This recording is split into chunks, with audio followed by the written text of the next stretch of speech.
In this lesson, I'm trying to provide students feedback on increasing and decreasing intervals. So one thing I want to provide them feedback about is the constant interval, or if a horizontal line segment is on the graph of a distance time graph compared to a speed time graph.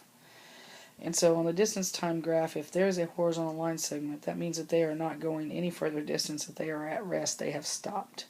And so we can notate the constant interval. You always notate intervals along the x-axis when you're talking about increasing, decreasing, or constant intervals with parentheses, and you kind of focus on what the interval is on the x-axis. So it would be from 0 to 3, that shows that they were at rest, they have stopped, they're not going a further distance. And also on this one, I would say that from 0 to 3 on that interval, it's showing a constant speed of 10. So they are continually moving at a constant speed of 10 meters per hour.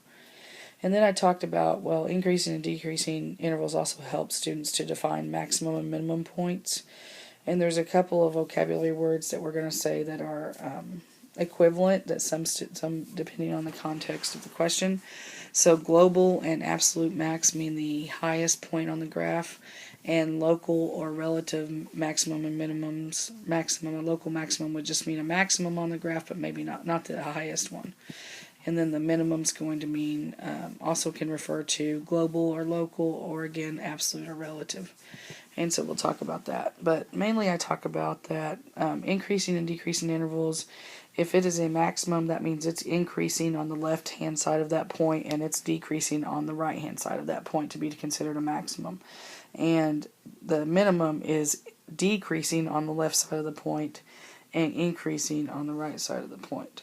So we really talk about paying attention to if it can even be defined as a maximum. So like right here on the second graph, that's going to be increasing on one side of this point right here and decreasing on the other side, so it is a local maximum.